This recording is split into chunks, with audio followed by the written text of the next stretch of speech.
संवरिया हो भोले बाबा जोगिया हो राम।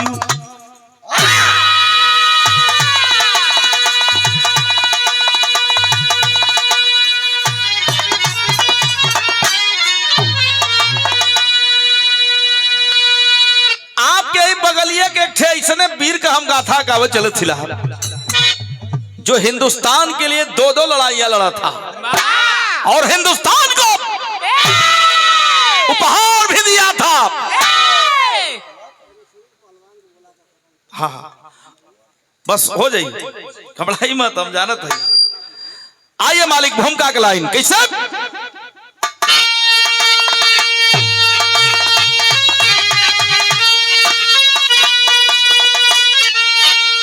वीरों के लिए लाइन लिखी गई तो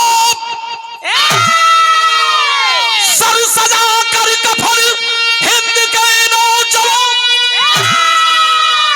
और जंग में अपनी जौहर दिखा कर गए। काल भी जिनकी हिम्मत छुड़ा ना सका और मौत बनकर के जीवन मिटा कर गए और खून से रंग कर इतिहास का पन्ना पन्ना दे गए और वीरता की अमिट एक निशानी और शहादत पर जिनकी नमन करती दुनिया और सौदागर सिंह की है ऐसी कहानी।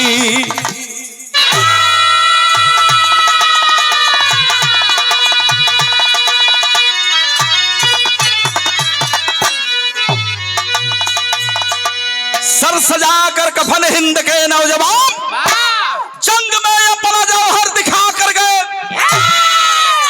काल भी जिनके हिम्मत छुड़ा ना सका मौत बन करके जीवन मिटा कर गए। ये वीरन का वीरताई है, वीरन का परिभाषा है गुरुदेव, कव्वाली का टुकड़ा है। अब आप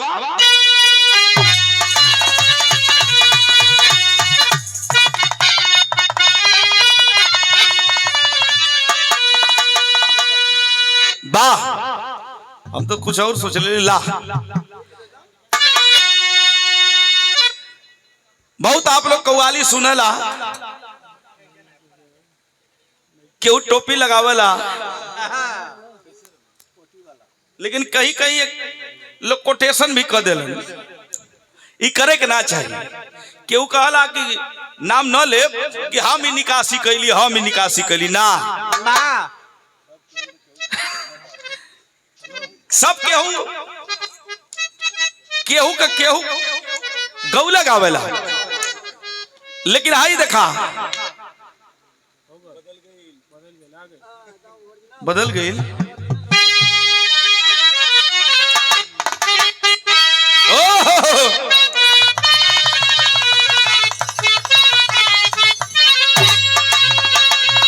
एक दिन सर्च कैली चांद कादरी साहब का, क्या कहना, बड़ी खूब गजल है। एक आशिक अपने मासूका के लिए कहता है, गुरुजी क्या कहता है। रोज का ये बहाना आ जाना जिगर, मैंने तुमसे प्यार किया था लेकिन तुम तो धोखेबाज बन गई। रोज का ये बहाना गजब हो गया।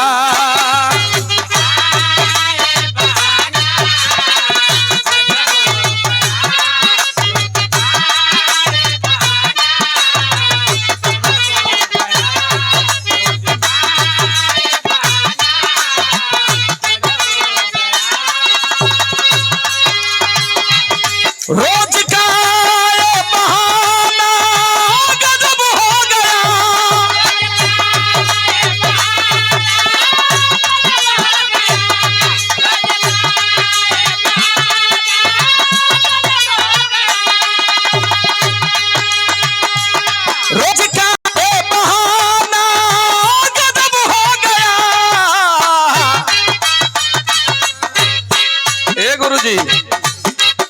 वादा कर के नया ना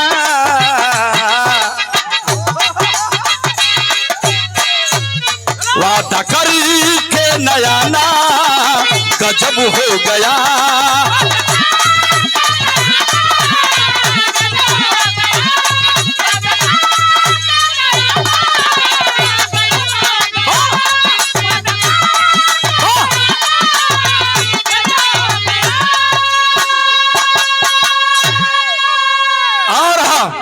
लेकिन भाव कितना सुंदर लिखलन है कवि जी। का लिखलन?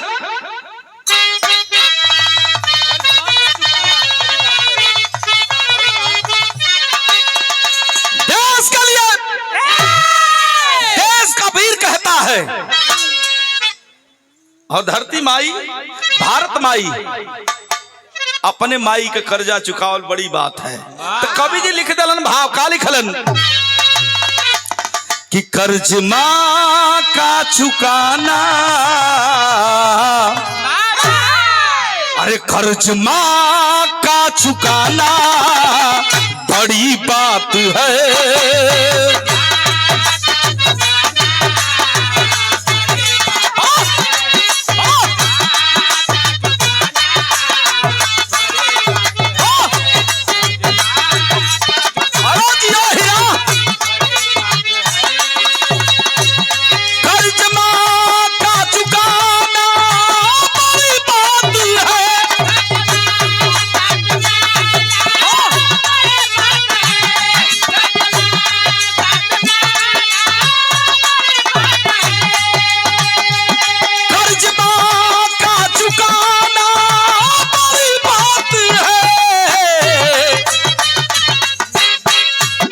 अपनी गर्दन कटाना,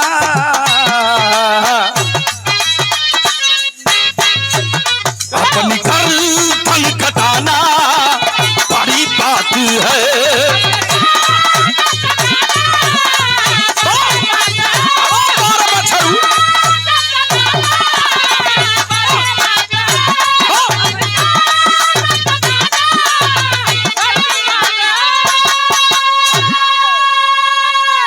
और रानी को शुरुआत हो गई बाबूजी। मेरी कोशिश हो गई कि आप सुन नहीं रहे, पर्दे पर फिल्म देख रहे हैं। मेरी कोशिश होगी जौहरी का लाइन लगा था, दोनों जौहरी रही, स्वर्गीय बुल्लू गुरुजी का, स्वर्गीय रामदेव गुरुजी का। स्वर्गीय बुल्लू गुरुजी कहे तो चुआ के कहे और स्वर्गीय रामदेव गुरुजी कहे तो उठा के कहे। स्वर्गीय बुल्लू गुरुजी कैसे कहे तो ला मालिक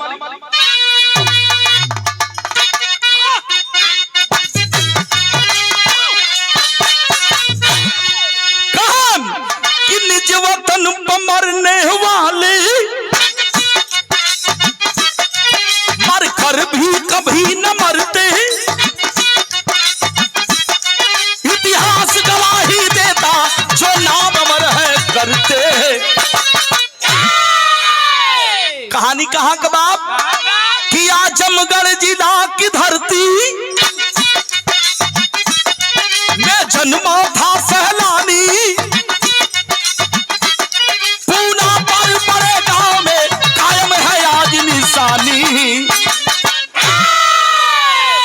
यही बगलिया आजमगढ़ जिला के गुरुजी कहानी है। पूना पार बढ़ेगा तनी रामदेव गुरुजी के झलक ये हमारी कोशिश रही का। अरे तो सौदागर सिंह बघेला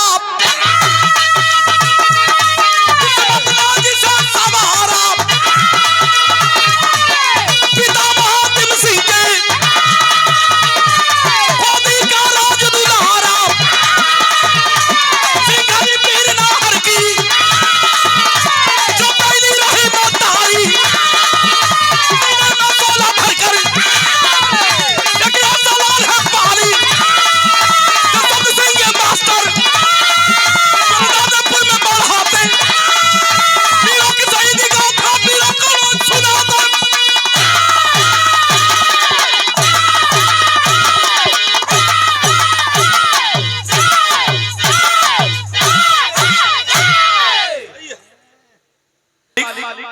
एक नाम बीरस कहानी मिलल यही आजमगढ़ जिला जियनपुर। आप लोग जाए जाइए वही के बगल में पूना पार बड़े गांव बा, वहीं के रहने वाले महातिम सिंह परिवार के मुखिया का नाम महातिम सिंह और उनके धर्म पत्नी का नाम बेली रहल। मालिक गोदी में बड़ा दुलारा, बड़ा प्यारा, बड़ा होनहार सुपुत्र दहले बाड़े, जो ने बेटवा का नाम माई बाबू बड़ा रच के रखले वो सौदागर सिंह। धीरे धीरे सौदागर सिंह के पाल पोस के खिया पिया के माई बाबू सयान करत हन। धीरे धीरे जब 8 साल का भयल है सौदागर सिंह स्कूले पढ़ जात बा, बड़ा तेज तराक हट्टा कट्टा नौजवान, उम्र के साथ लंबाई भी बढ़त है। बाबूजी का सोच है गांवपुर सब लोग यह कहत बा कि हे महातिम सिंह का बेटवा बड़ा संस्कारी है, माई बाबू का देखा संस्कार दियल है, बड़ छोट सबकर कदर करेला, सबके सवेरे जे भी आवेला सबके प्रणाम करेला, आगे चल के बड़ा नाम रोशन करी, क्षेत्र का, गांव का, जिला जवार का, देश का नाम रोशन करी लड़का। धीरे धीरे समय बीता थे। बाबूजी कक्षा 8 में पढ़ा था लड़का, 9वीं में जब गए एक दिन क्लास मास्टर साहब जिनका नाम था शब्द सिंह मास्टर साहब एक दिन पढ़ावत हुए इतिहास का किताब खोल के कि अरे बच्चों बड़ी कुर्बानियां हुई देश के लिए, बड़े बड़े वीर मार दिए गए, भगत सिंह चंद्रशेखर आजाद इस देश के लिए अपनी जवानी कुर्बान कर दिए, तब देश आजाद हुआ।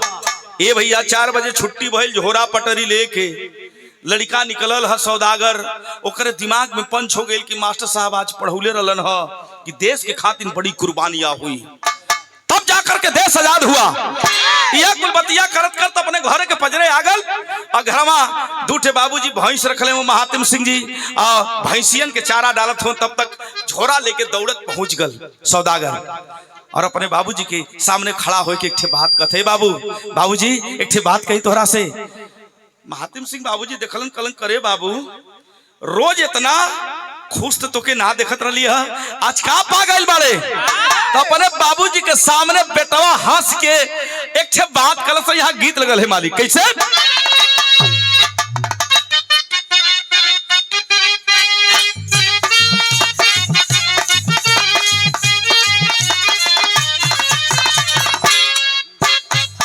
बड़ी सुंदर गीत बा।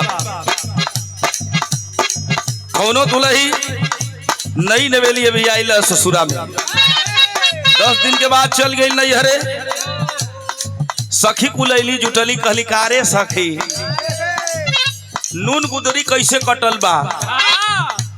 दुल्हनिया लगा रोवे, का बताई सखिया, जब हमार विदाई होत रहुए तो हमारा चरवा पकड़ के हमार सैया जी रोवत रहुए। सखिया कल ज्यादा मत रोवा, तार सैया तो के बहुत मानत रहले ना। हाँ ये सखी बहुत मानत रहले, कहे वो सखिया, वो दुल्हनिया अपने सखिया से कहे, का कहे?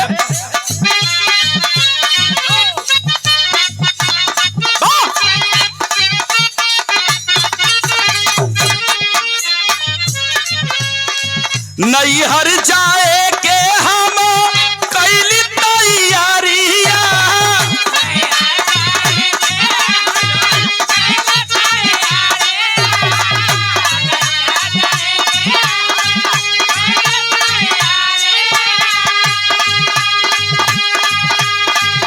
नैहर जाए के हम कैली तैयारिया, गाड़ी लेके अइले हमार भैया हो,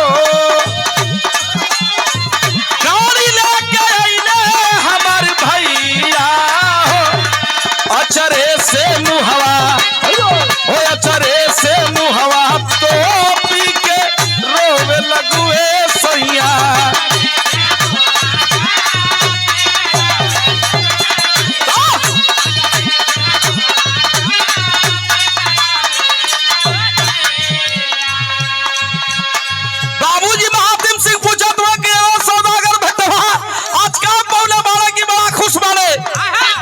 बाबूजी के सामने कहत कहत तनी फफक के रो देलस खुशी में। काहे बदे आज हमके मास्टर साहब इतिहास पढ़ौले बाबूजी, हम एक ठे काम करल चाहती, अपने पिताजी से कह रहा है क्या, देशवा के सेवा खातिर सिंह बाबूजी से सौदागर बेटवा कहा था, क्या कहा था, देशवा के सेवा खातिर वर्दी जहिया पैबे, वर्दी जहिया पैबे,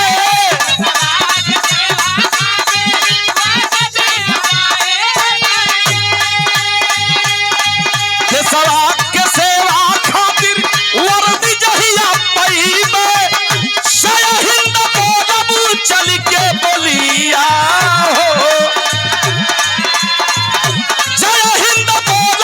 चल के बोलिया हो, दुश्मन से अपने खेलब खूनवा की होलिया।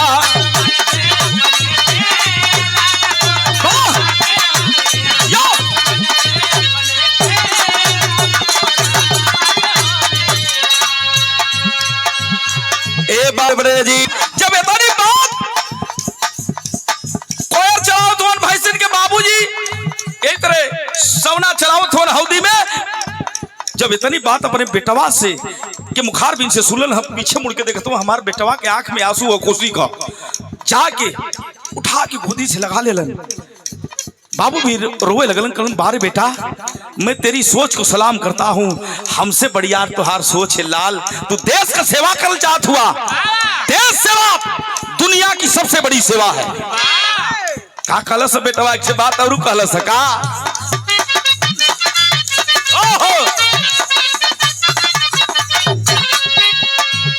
कि ये हो बाबू कर जा धरती माई कह चुकई अपने,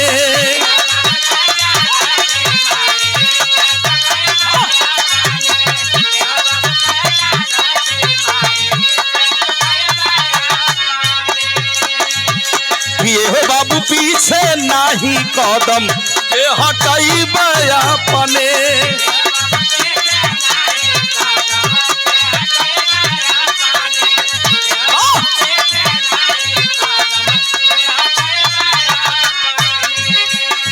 गोला बारूद का भले ही बरसिया गिरिया,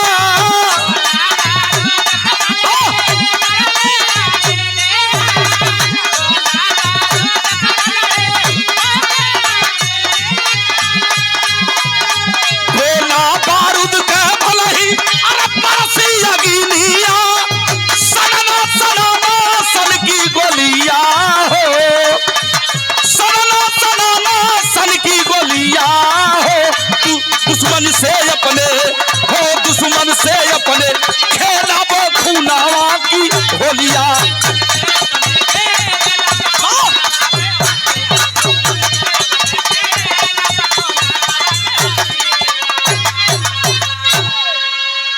अरे बाप रे बाप, इतनी बात सुन के बाबूजी कहलन अब तो लगा था 2 लीटर दूध एक टाइम लगाओ की पड़ी। कलन बेटवा एक ठे भैंस बियाई ले, एक ठे तैयारी में है, अब कलेजा हमार दूना होगा लाल, तोरा जैसन बेटवा हर बाप माई के मिले, तुहार सोच है देश सेवा परिवार सेवा, ये सेवा बड़ी है बेटा।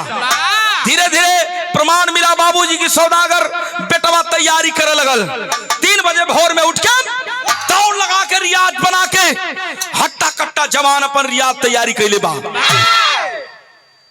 अब दिखाई तैयारी करत हो ही तो ना तो तनी गड़बड़ करन गुरुजी।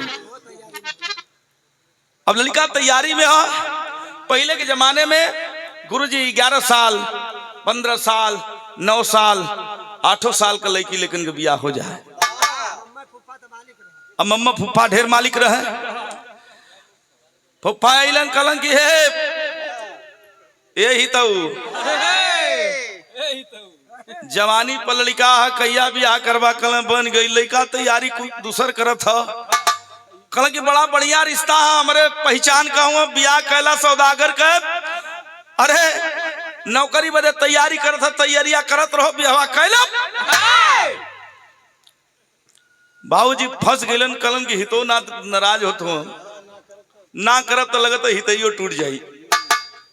कल ठीक बा तो लोग का इरादा है तो ठीक बा हम शादी करब। हितनाथ के कथनानुसार बाबूजी ब्याह के दिनों रख दिलन। बेटवा देखा संस्कारी है अपने बाप के बात के नाही टलस।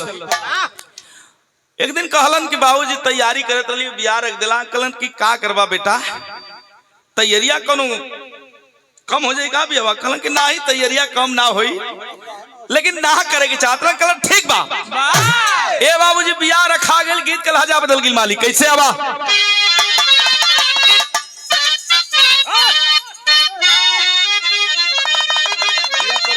भाव अंगनवा हाँ आवा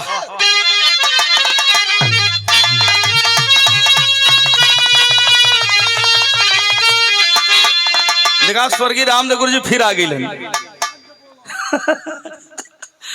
वो तो ना लहजा लेकिन कोशिश रही गुरु जी कोशिश रही। कौनो दुल्ही अपना दुल्हा से कहा गई इंतजार कैलस। दीपावलियों बीत गई आई 22 तारीखियों बीत गई कुल बीत गई। अभी अला नाम मुंह फुकौनू कहे दुल्हनिया का कहे मालिक आवा ठीक बा कोनो बात ना। कहा कि पिया परदेसिया अरे भाव यंगनवो अरे बिरही बनली बात से जारी अरे मोरी उड़ी उड़ी जाले अचरिया।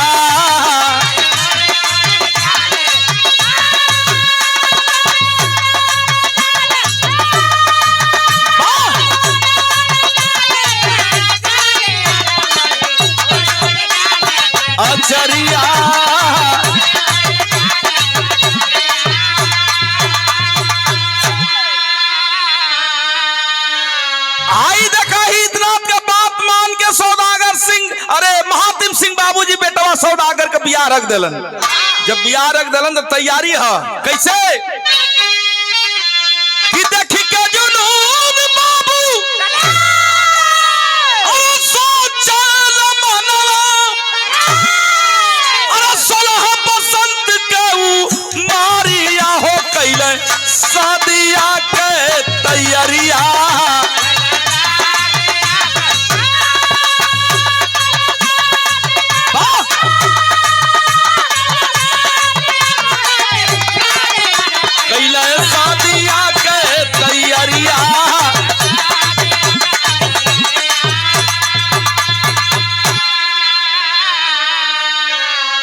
बाबूजी शादी भी बेटवा का कह दिलन।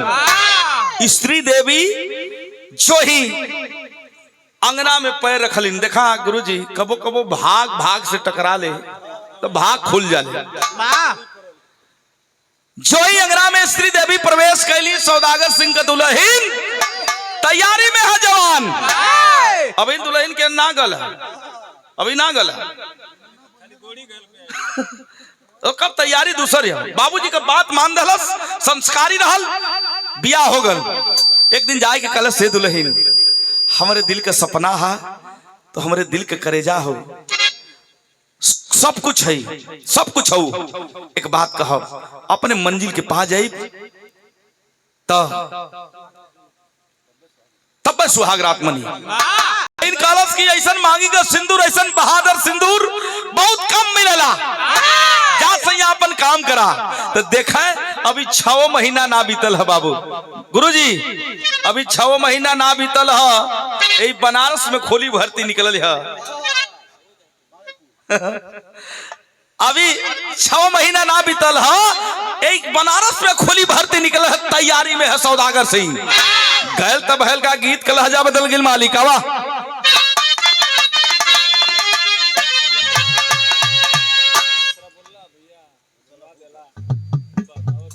अरे mister Wagle present of mind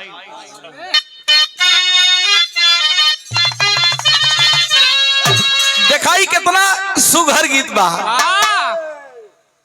स्वर्गीय बुल्लू गुरु जी कहे चुआ की, गुरु जी कह स्वर्गीय रामदेव गुरु जी उठा के कहे कि गोरिया ओ गोरिया मुश्किल भजीलू तेरी गली में, अरे तेरी गली तेरी गली तेरी गली में, हाँ तेरी गली में मजा पर हो महीनू तेरी गली में। स्वर्गीय बुल्लू गुरु जी कहे कमर पर हाथ दे के उठा, हम तो देखले ना रही, गुरु जी बतावल कि यही तरह उठा कहे कैसे गौले हम बच्ची तैसे बढ़ जा बच्ची।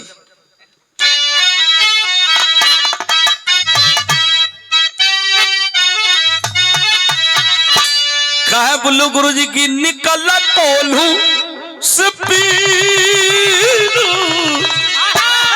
तेरी गली में, अरे तेरी गली तेरी गली तेरी गली में, हाँ तेरी गली में तो चापप छोड़बू पसीना तेरी गली में।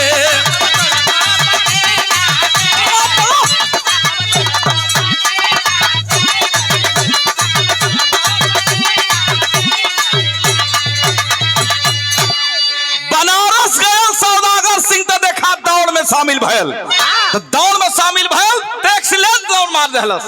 जब दौड़ मार दहलस तो भयल का तो भइल भर्ती नगीना सीमा फौज में,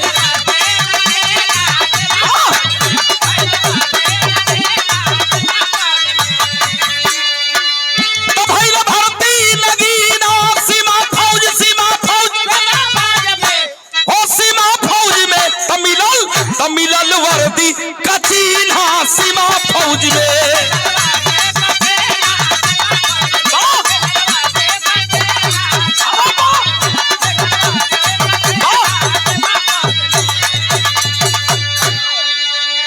भर्ती हो गल जवान, जब भर्ती हो गल कमांडेंट कहा कि अरे बार बहादुर तुम भर्ती ले लिए गए, बड़ा खुश बल साहब हम भर्ती हो गए, हाँ बड़े बहादुर हो, देशभक्ति है तेरे अंदर। भर्ती जब हो गल घरे सूचना गई, माई बाबू दुल्हीन हित नात रिश्तेदार गांवपुर सब लोग खुश बा। अरे यार बड़ा संस्कारी रहल फलाना कली के बाद सौदागरा फौज में भर्ती हो गल। फौज में भर्ती है लेकिन पढ़ाई जारी है। सुनील भैया पढ़ाई भी जारी है। कौन पढ़ाई? सैन्य शिक्षा कबीर कैला पढ़ाई,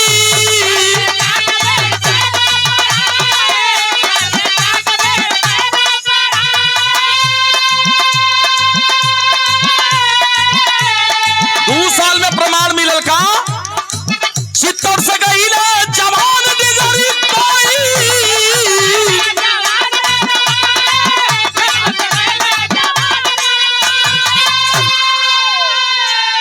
लांस नायक पद को छीना, अरे सीमा फौज में तब भर्ती भइले नगीनू सीमा फौज में। शॉर्टकट है, सही है। चित्तौड़ से डिग्री पा गया जवान, अब सैनिक से लांस नायक पद पर यासीन हो गया। धीरे धीरे ड्यूटी कहां पहुंचल, ट्रेनिंग पार करके, और 4 साल ड्यूटी करते हुए बीता है जवान के। जम्मू कश्मीर के वादियों में जवान की ड्यूटी लगी है पहली, और लांस नायक पद पर यासीन होकर के अपने हिंदुस्तान की रक्षा करते हुए अपनी मातृभूमि की रक्षा कर रहा है। वही समय पहले तो अब तो मोबाइल हो गए गुरुजी, सऊदीया रहा चाहे अरब रहा चाहे अमेरिका रहा, वीडियो कॉलिंग कई के, और आदमी भी काम करते हैं, मेहरारू रोटी बेले थे, और वीडियो कॉलिंग होत बा, बात होत बा। अब टेंशन ना, पहले लोग बंबई चल जाए चाहे मिलिट्री में चल जाए तो माई बाबू दुल्हीन बेटा बेटी सबकी बड़ा खबर ना मिले, महीनों महीना बीत जाए। वो समय वो परिवेश रहा 1962 की बेला रही बाबूजी। और खबर मिली है 1 महीना लेटर 15 दिन के बाद पहुंचा है बाबूजी की तबीयत खराब है, महातिम सिंह का बहुत तेज तबीयत खराब है। लेटरवा में लिखले वो बेटवा तो के देखल चाहती तनी घर में चली आ रे बेटा, लेटर को पाता है बाबूजी की तबीयत खराब है, छुट्टी नहीं मिलती है, क्योंकि इधर चाइना इधर पाकिस्तान दोनों नीच हरकत पर आतुर हुए, छुट्टी ना मिलल बा। लेकिन हरिया घर में भइल का बाबूजी विदेशिया कलाई बिहवो हो गल, भौजी जवानो हो गल। बाबूजी सोचत हो कि लगत है बेटवा से भेंट न होई, तबीयत बहुत खराब बा। एक दिन स्त्री अपने बेली मतारी अपने बेली दुल्हन के बुलाए के कलन का हो सौदगरा लगत है भुला गल, अभी ना आया लगत है जान न बची। लेकिन जौन मालिक लिखले रहल है बाबू उहे होला। विदेशिया में भाव लिखन का लिखन बाबूजी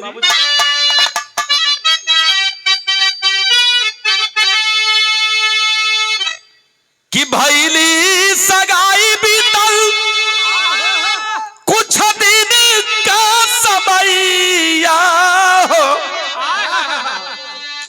भैले बीमार बाबू विपदा पुरिया। बेटवा का इंतजार करत करत एक दिन भैल का बाबू छोड़ी गुलसनवा सुगनवा पराई गईले, मंगिया धवाइल विधवा भैली मुतरिया। ये सुगना के छोड़ के ये शरीर के छोड़ के सुगना पर आ गई। माई के दोनों बहिया के चुड़िया तोड़ दिहल गई, मांगी के सिनुरवा धो दिहल गई। बेटवा मौत के बाद देखा संयोग होला, केहू से भेंट होला केहू से ना होला माई बाबू से। लेकिन लोग दाह संस्कार कैलन, संस्कार के बाद बेटा पहुंचता है घर पर। बाबूजी के 15 दिन छुट्टी बीतल है। बाबूजी अपने परिवार के अपने माई के समझावत हन, माई हम एक माई का लाल नारे, हम दुदू माई का लाल हिला, तनको घबराइया मत, तोहरे अचरा का लाल हिला और धरती माई का लाल हिला। सीमा का प्रहरी है, भारत माई का लाल है। यह कुल समझावत हो। तब तक हेडक्वार्टर से लेटर आया है। का लेटर आया? लेटरवा में काली खल कि 1962 में चीन दुश्मनवा हो, अरे सीमा पर चढ़ाई कैल सोचल जुनवा। 1965 में ऐलान कर दिया वह चाइना, आप लोग जानते होंगे, इतिहास के पन्ने पर पढ़ा होगा आप लोगों ने। 1962 में चीन ऐलान कर दिया हिंदुस्तान को, हमारे पास इतनी फौज है कि मैं हिंदुस्तान को 1 घंटे में नस्तनाबूद कर दूंगा। लेटर को जवान पाया है और कहा कि मुझे जाना पड़ेगा। तुरंत तैयारी कर ले जवान और चल दिया है चाइना बॉर्डर पर। सैन्य मुख्यालय पहुंच करके ड्यूटी कमान संभाला और 5 जवानों की टोली बना करके चीन को मुंहतोड़ जवाब देने के लिए चला है। जब चला है तो यहां भाव लिखन कवि जी गीत बदलल है। कैसे?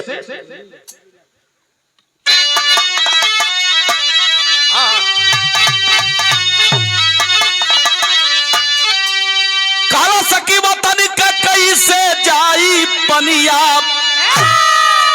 अरे तवतन का कैसे जाई पनिया, अरे तो दुश्मन के छाती पर झंडा पर लहराई।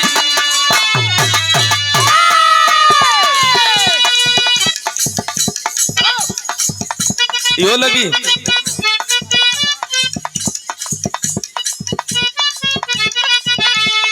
ये पुरानिया दादा लोग गुरु जी लोग की कोशिश है।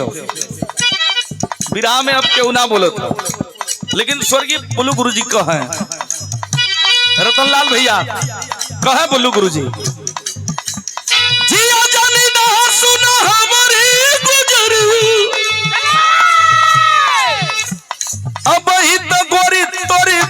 रे ऊपरिया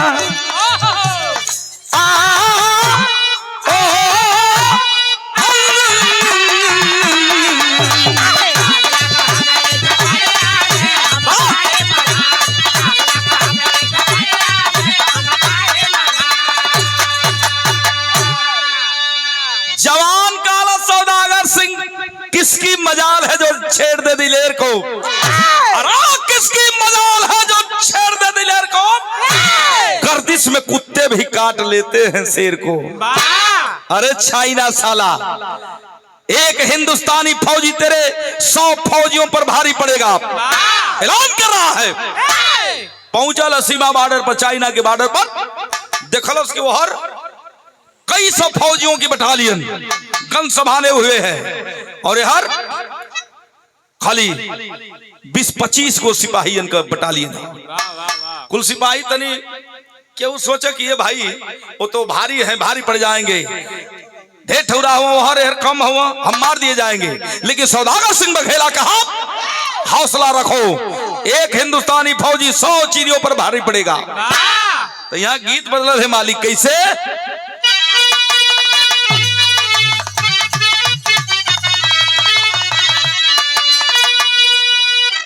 गंगा चैनल पर एक गौले रहली गुरुजी, झुलनिया कहे गुजवा टूटल ये राजा रामदेव गुरुजी गौले रहलन।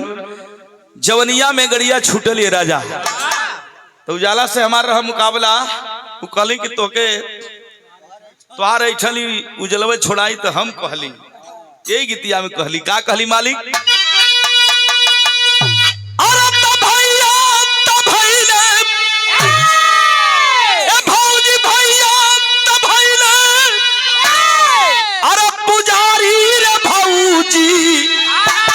अरे तो हर कजरा के निहारी ए भौजी,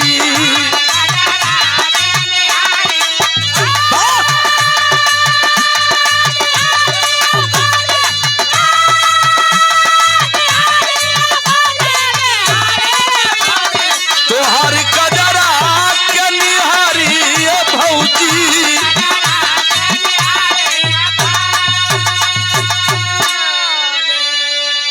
इस बार लेकिन चाइना बॉर्डर पर सौदागर सिंह बघेला अपनी टीम को लेकर के तैयार है और कहता है क्या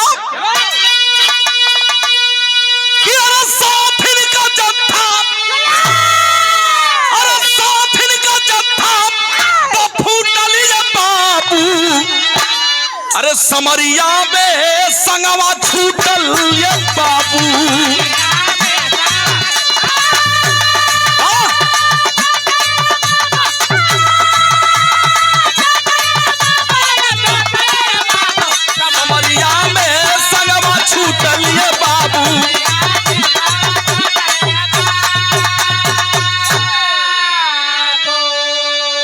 पहुंचल है जवान, देखो था कि अरे हमारे पास हथियार का जखीरा कम और चाइना के पास हथियार का जखीरा ज्यादा है। मेरा हथियार उसके हथियार के सामने कुछ नहीं है और चाइना का हथियार तो बड़ा बड़ा है, लेकिन हथियार बड़ा रहने से बात नहीं बनती, हौसला बड़ा होना चाहिए।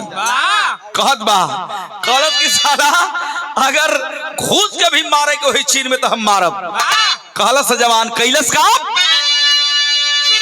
योजना बना रहा है क्या, अरे सीमावा पक्काई चीनी फौजी देखैले, अरे तब पटकी पछाड़ छतिया पर चढ़ी गईले।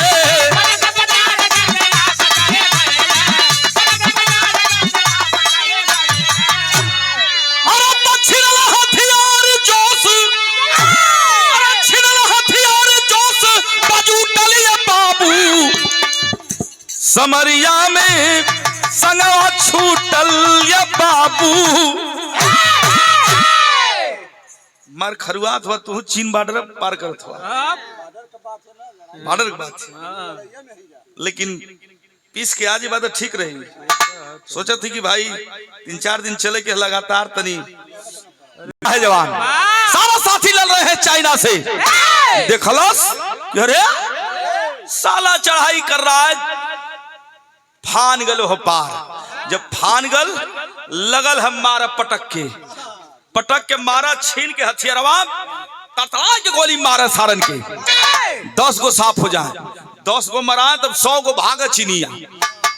इहो करम मार के केहुनिया के जब पटक के जब सीना पे चढ़ जाए हलाहल खून सारे जब फेंका लगे तो वह राइफल का नाम का रहल SLR हथियारवा अपने फौजी जवान के वो पार फेंक दे। एक एक करके प्रमाण मिला, 12 चीनियों को अकेला मार करके और चीन का हथियार छीन करके इंडिया को सौंप दिया। जब इंडिया के सौंप दिलस बाबूजी और एकदम सुरक्षित फिर इंडिया में प्रवेश कर गया। तब भाव कैसे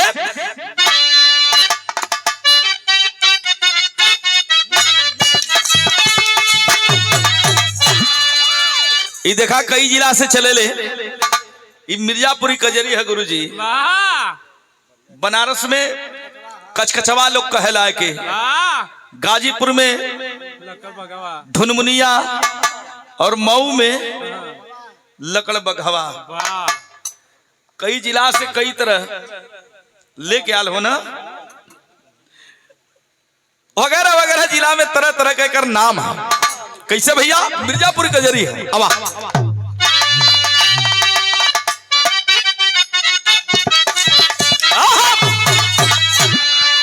अरे तबारी उमर कमर लचकनिया,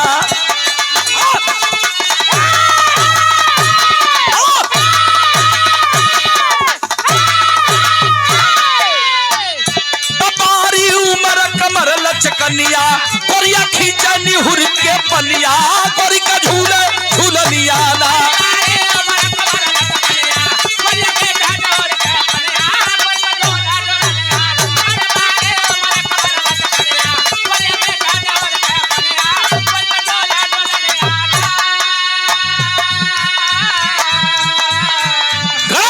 हिंदुस्तान का फौजी जवान सौदागर सिंह वीर बघेला सौदा कर, वीर बघेला सौदा कर, जवानवा हो सुगनवा आजमगढ़ का ललनवाना।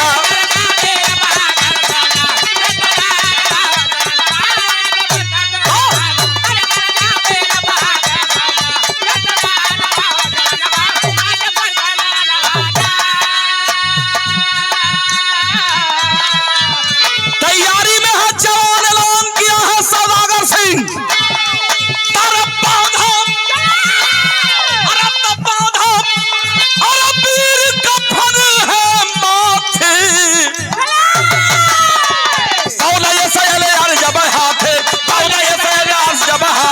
ज्वालामुखी का रूप बनवल, देखा दुश्मन मार भगवल, कमांडर लगा के छाती चूमे, कमांडर लगा के छाती चूमे, कौने छानवा हो जवनवा आजमगढ़ के ललनवाना। आजमगढ़ के ललनवाना।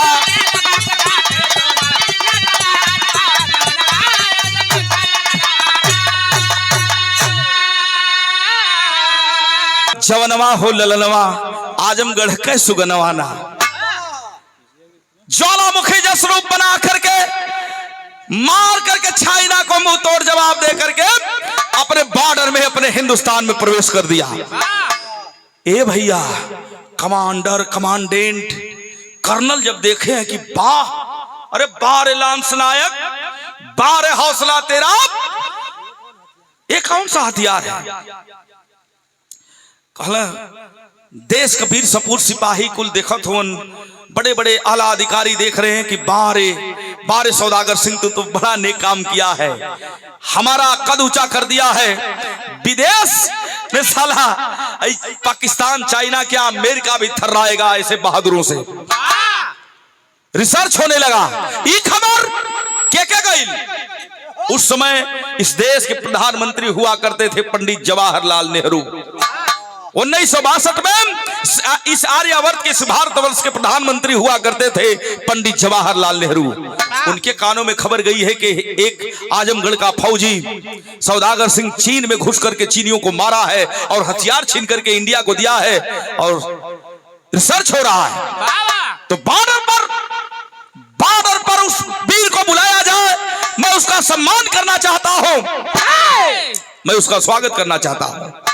वक्तव्य में कहे प्रधानमंत्री महोदय, तैयारियां होने लगी बाबूजी, टेंट ओंट खूब बढ़िया से लगा है, सारे सिपाहीगण, सारे फौजी जवान, आला अधिकारी, बड़े बड़े नेता लोग बैठे हैं और प्रधानमंत्री महोदय जी का आगमन होता है। पंडित जवाहरलाल नेहरू का आते हैं, स्टेज पर बैठे हैं कुर्सी पर आसीन, और संचालक महोदय ने संचालन किया कि सर आपके सामने वह वीर को लाना चाहता हूं जिस वीर ने इस हिंदुस्तान को तोहफा दिया है।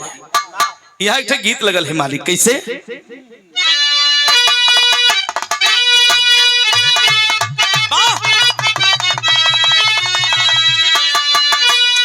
दिखाए गीत का कितना मजा है। यो बुलुआ गुरु जी का है। पुरान गीत में से चोरी हो के कुल नई गीत हो जाती है समय।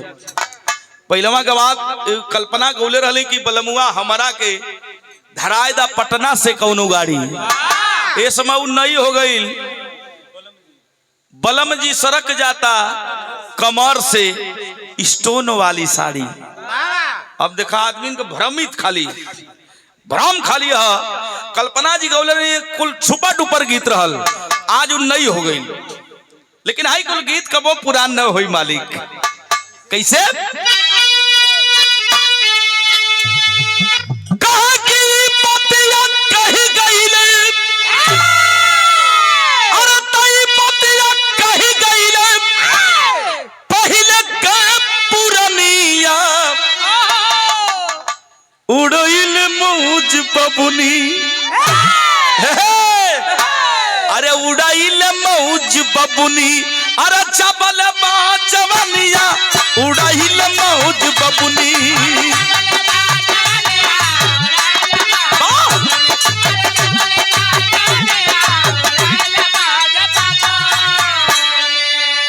इत गीत रहल बिरहा सुनो वाले भैया बाबू चचा हो। पंडित जी, प्रधानमंत्री पंडित जवाहरलाल नेहरू ने संचालक महोदय को बुला करके कहा कि छोड़िए सारा कार्यक्रम, मैं उस फौजी को देखना चाहता हूं और अपने कलेजे से लगाना चाहता हूं। क्या कलन है? अनाउंसर महोदय ने बुलाया कि सौदागर सिंह फौजी मंच पर आसीन हो।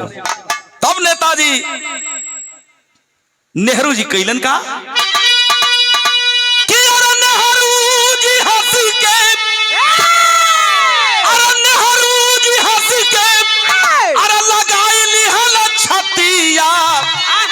अरे बचाए लिहला हीरावा, अरे बचाए लिहला बबुआ, अरे हमारे देश का इज्जतिया बचाए लिहला हीरावा।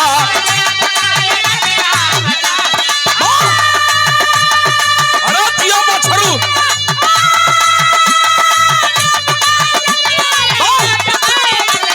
बचाए लिहला बबुआ, मेरे देश का इज्जतिया।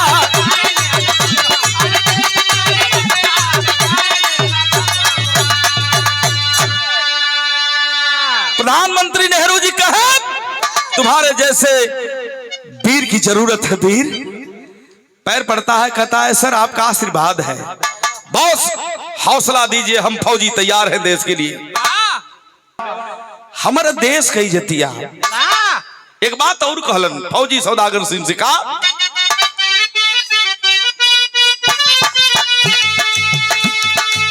देशवा के खा पी ले गए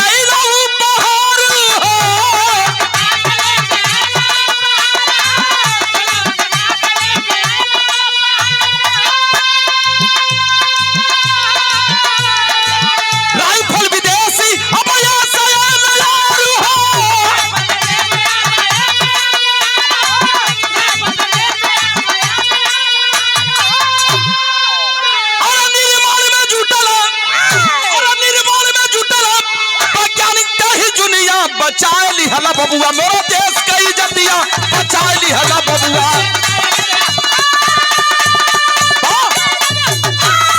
बहुत अच्छे भारत भैया।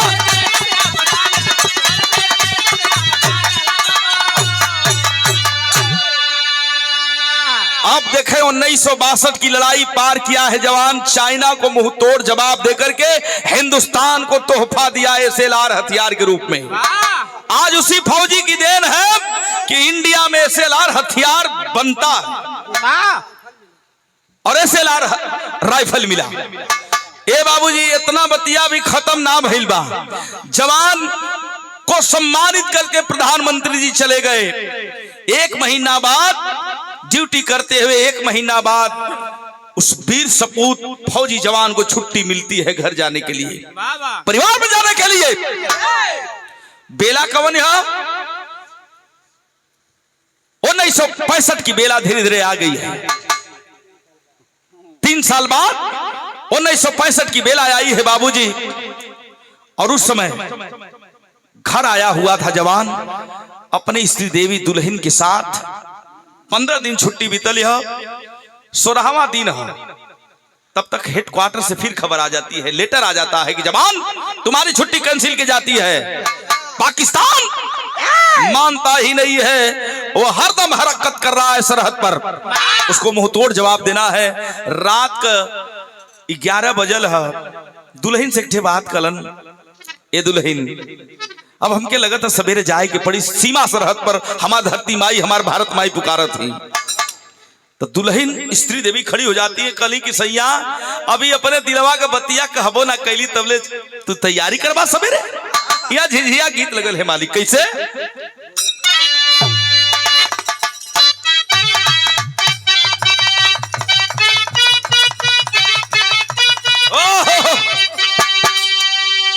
इतनी बतिया सुन के फौजी जवान के दुल्हन फफक फफक के रोवे लगल। कल सैया अपने दिलवा के बतिया कहली ना, तबले सवेरे जाए के तैयारी करत हुआ। तब अपने दुल्हन से बड़े भाव से कहता है वो फौजी जवान, दुल्हन तो से दिल की बात ना बतौली, आज बतावत थिला। हमार सपना करल जब छोट रहली तब से हमार सपना का रहल बता रहल। फौजी जवान अपने दुल्हन से कहा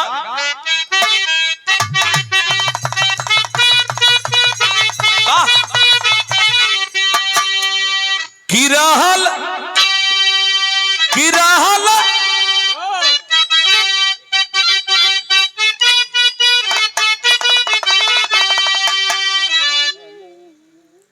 कि रहल सपनवा कि रहल सपनवा बनबा फौजी जवानवा तसोही सिर पे कफनवा एहो धन सीमा पर दुल्हन हमारा समरियई में बोलावत बानी हो।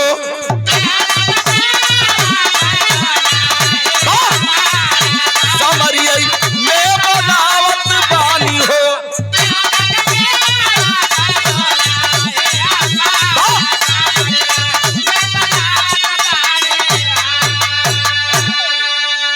दुल्हन स्त्री देवी खड़ी हो जाती है, हाथ जोड़ के अपने सैया के सामने कल से, सैया अगर शादी तुम्हारे वर्दी से हो गई है तो हमारे मंगिया में सिंदूर काहे भरला। रोज से कहत है दुल्हन अपने दुल्हा से, अपने फौजी से कहा अरे मंगिया सजावला कि मंगिया सजावला तू दिलवा करानी बनवला हो त काहे सौ दिन लियलू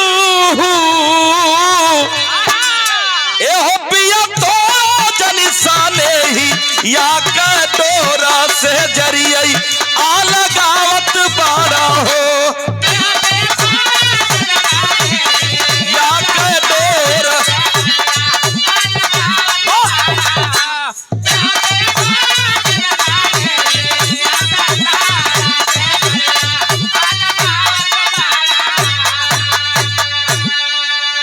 सवेर भैर वर्दी पहर के जवान अपने दुल्हन से, अपने मां से विदा लेकर के चल दिया सीमा सरहद की सुरक्षा करने के लिए। पहुंचा कहां? कश्मीर की वादियों में, जहां 1965 में आप लोगों ने सुना होगा, देखा भी होगा, यूट्यूब पर मंगई बात आ जाएगी। 1965 में पाकिस्तान हरमजादा पैटर्न टैंक लेकर के हिंदुस्तान को खत्म करने के लिए चला है। इधर से देश के जवान चले हैं। जब देश के जवान चलन सीमा सरहद पर सौदागर सिंह पहुंचलन है, वर्दी पहन करके हथियार लेकर के तैयार है जवान। बम गोला बारूद लेकर के और चैलेंज दे रहा है पाकिस्तान को। कह रहा है पहपट के लाइन में, कैसे बाबू?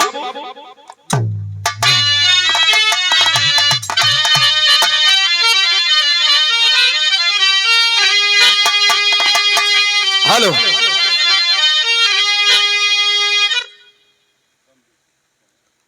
जब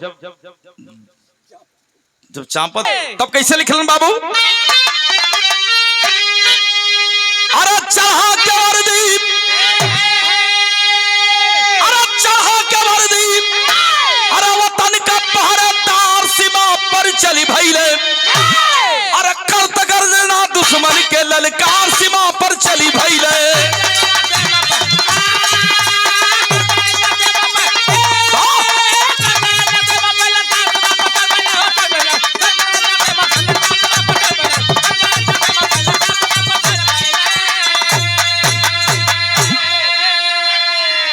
जवान का रस क्या रहा? पाकिस्तान साला। अरे तोरे औकात का है? अरे दिल है हमारा कश्मीर, जो आगे कदम बढ़ाओगे अरे चीर कर सीना भर देंगे, बारूद अगर टकराओगे। अरे इंकलाब के करत वीर जयकार सीमा पर चली भइले। अरे बन के मौत है उठा लिया, अरे हथियार सीमा पर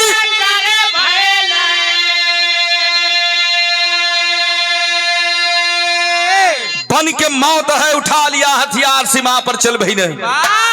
उठा लिया हथियार का साला, तेरा 100 पैटर्न टैंक मेरे एक राइफल के आगे फेल है। भारे हिम्मत दिखा लड़का, भारे हिंदुस्तान। ए भैया, ऐलान जंग किया है जवान, तो हुआ क्या? अलग भाव।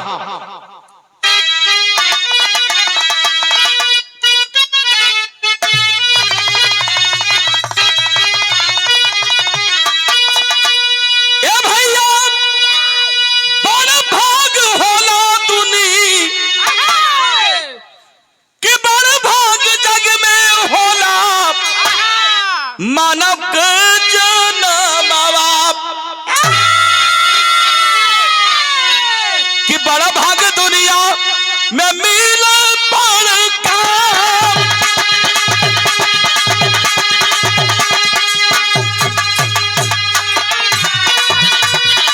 बड़ा भाग दुनिया में होला गुणगान,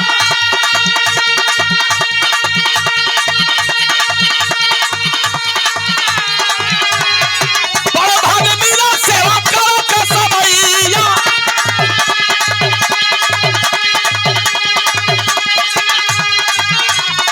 धरती का कर्जा भरा का श्रीमान,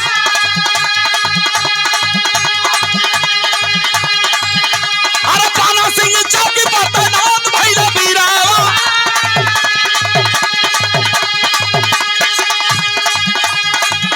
अरे अपने टोली के साथ जम्मू दरमियान,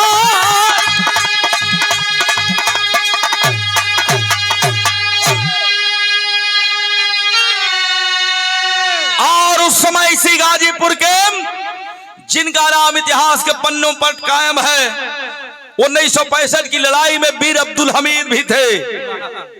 धामुपुर गाजीपुर, उन्होंने 5 पैटर्न टैंक तोड़ा, 7 पैटर्न टैंक पाकिस्तान का। और साहू जी आखिरकार देखता है जवान की, अरे साला इधर से एक सैनिक मारल जाए तो उधर से 10 सैनिक गिरे। लेकर के हथियार कहा सौदागर सिंह साले, ना हिम्मत चाइना में घुस के मारा सारे। ये भैया यह कुल करत अपने जवान के बीच में तिरंगा झंडा लहरा करके वंदे मातरम की गीत गा रहा था। तब तक प्रमाण मिला बाबूजी, उधर से 20-25 पाकिस्तानियों को मार करके धराशाही किया है। और एक पाकिस्तानी आतंकवादी घुसपैठी देख रहा है कि बड़ा चतुर चालाक लग रहा है, हट्टा कट्टा जवान है, इसको नहीं खत्म किया जाएगा। तो आगे बात बिगड़ जाएगी। झाड़ी की आड़ से बाबूजी खींच करके गोली मारा है, सौदागर सिंह के सीने को पार कर गई, धड़ाम से वीर धरती पर गिरा है। सारे जवान पहुंचते हैं, कहते हैं भैया तो क्या गोली लगल बा, तुहार इलाज जम्मू कश्मीर के हॉस्पिटल में ले जाके करावल जाई, मिलिट्री हॉस्पिटल में करावल जाई। लेकिन हंस के कहे पड़ा वह जवान कि नहीं भैया, इसी दिन का इंतजार था, हमार बचपना रहल। तो अपने बाबूजी से कहले रहली कि जवानी देश के काम आ जाई। तो हमार बाबूजी अपने कोरवा उठा के हमके प्यार कैले रहलन, आशीर्वाद दिलन। बाबू का आशीर्वाद हमके लग गई, हम फौजी जवान हो गईली, अपने भारत माई का भी कर्जा चुका देली। अब बाबू हमार स्वर्ग से देखत हुए तो उनकर कलेजा भी दुन्ना हो गल हुई। लेकिन हे भैया, एक दुखवा के अपने माई के दुधवा का कर्जा हम न चुका पौली, खून बह रहा है। जरा गौर करिएगा, एक पन्ना मिलल है, एक फौजी से कलम, भैया थोड़ा कलम दे दो, कागज दे दो। जवान रोते हुए डायरी निकाला है और उस फौजी जवान सौदागर सिंह को दिया है, कहा कि कलम रख दो। और एक लकड़ी उठाया है और लकड़ी उठा करके खुनवा बोर बोर के, जो खुनवा बहत रहा, खुनवा से एक कलमिया के बोर बोर के लिखा था पहली की लाइन में, हे माई माई तू हमके जन्म देलू, अचरा में खेलौलू, प्यार कैलू, इतना बड़ा पाल पोस के कैलू, तुहार कर्जा न चुका पौली। लेकिन ये माई हम भारत माई के कर्जा चुका देली, हो सके माई तो हमके माफ करिहा। दूसर की लाइन में अपने दुल्हन के लिए लिखता है, स्त्री देवी हमारे माई के बुढ़ाई पार कर दिया, ये हमार संदेश है, आगे तू करिहा, चाहे अपन घर बसैया, चाहे हमारे माई के बुढ़ाई पार करिहा, ये तुहार विचार। सल्यूट करके अपने मातृभूमि को, अपने तिरंगे झंडे को सल्यूट करके जवान हमेशा हमेशा के लिए उस धरती पर सो गया। आनंद फानन में अब तो जवान की पार्थिव शरीर आती है, पहले शरीर नहीं आती थी पार्थिव शरीर। 1965 में 1962 के बेला में केवल वर्दी टोपी आया करती थी। लेकिन धन्य है धरती पुत्र मुलायम सिंह यादव। हर मंच से मैं ये दावा करता हूं कि अगर धरती पुत्र मुलायम सिंह यादव नहीं होते, रक्षा मंत्री नहीं होते, तो हमारे गरीब किसान का बेटा सरहद से शहीद होता था। केवल वर्दी टोपी आया करती थी। जब रक्षा मंत्री हुए नेताजी मुलायम सिंह यादव सरहद पर गए, उन्हें चिंता हुई कि हमारा बेटा मारा जाता है तो उसकी पार्थिव शरीर नहीं जाती है, लेकिन मैं कानून पास करूंगा। संसद में जाकर के बहस करके नेताजी धरती पुत्र मुलायम सिंह यादव ने पारित करवाया और सह सम्मान फौज की लाश उसके घर जाएगी और उसके साथ 10 लाख रुपया भी सम्मान में दिया जाएगा। लेकिन उस समय बाबूजी वर्दिया टोपिया आई ले घर में, माई पकड़ के वही वर्दिया के रोवत हो। दुल्हन स्त्री देवी घरवा में से अली है, वर्दिया लेके इतने सीना से लगा के वर्दिया से पूछत हो और रोवत बा, कहत बा कैसे बाबू, वाह वो वर्दिया के कहती कि सैया हम अपने दिलवा के बत्तियों न कहली, कला लौट के आई, ये दुल्हन बहुत प्यार दुलार तो के दे, लेकिन हे सैया हमके अभागिन बना के चल गईला, काहे कैला, रोवत बा कहत बा कैसे,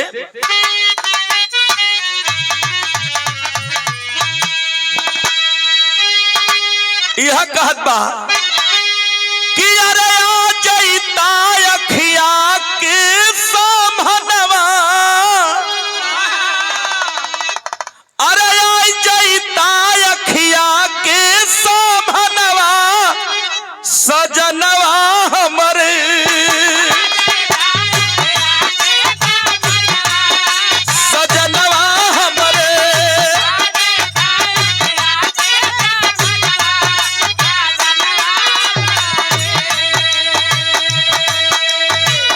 ए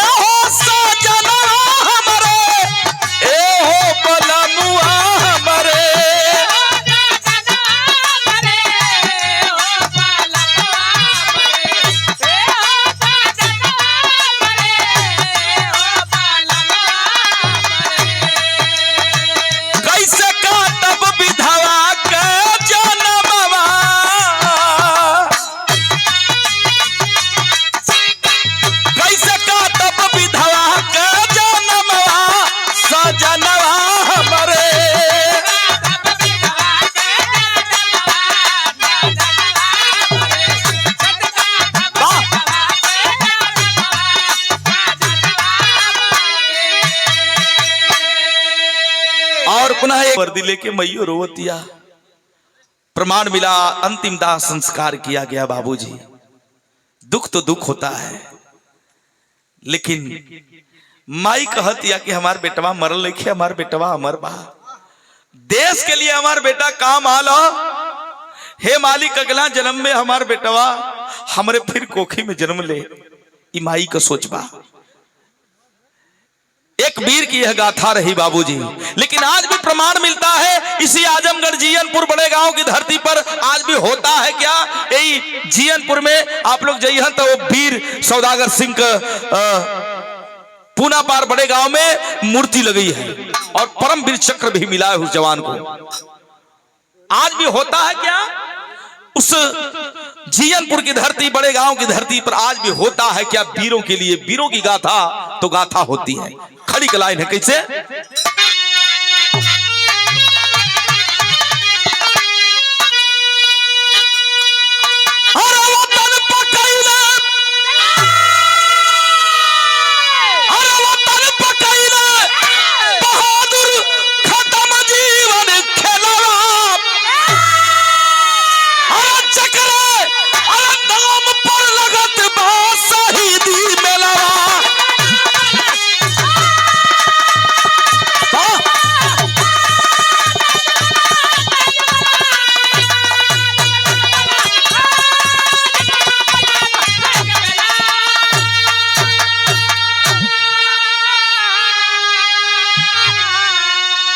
शहीदी मेला लगता है पूना पार बड़े गांव में, सौदागर सिंह की शहीदी मेला। और नर नारी जा करके माल्यार्पण करके आरती भी उतारते हैं उस वीर शहीद के लिए।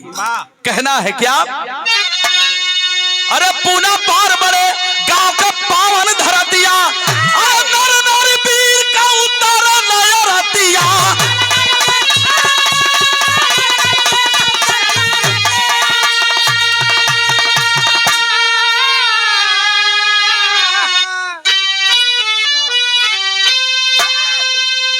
माई को एक देखत हुआ चढ़ला जात हुआ, आदत से मजबूत।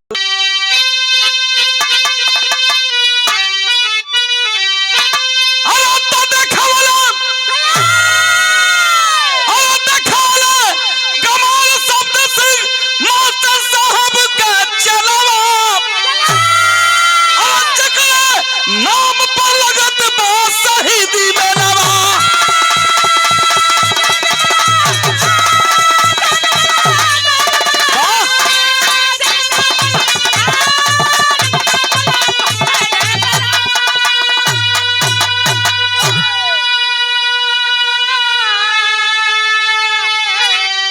जबले धरती रही, जबले हिंदुस्तान रही, तब तक वीर पैदा होते रहियन।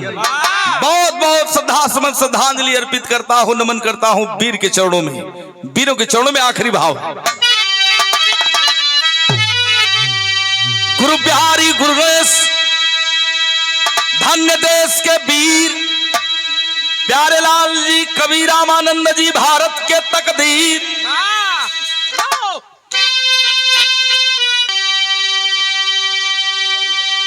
गुरु बिहारी गुरुदेश, धन्य वतन के वीर प्यारे लाल जी, रामानंद जी, भारत के तकदीर। वतन का कैसे जाई पनिया, परमद नंदलाल के दहिने शरद माई, वतन का कैसे जाई पनिया।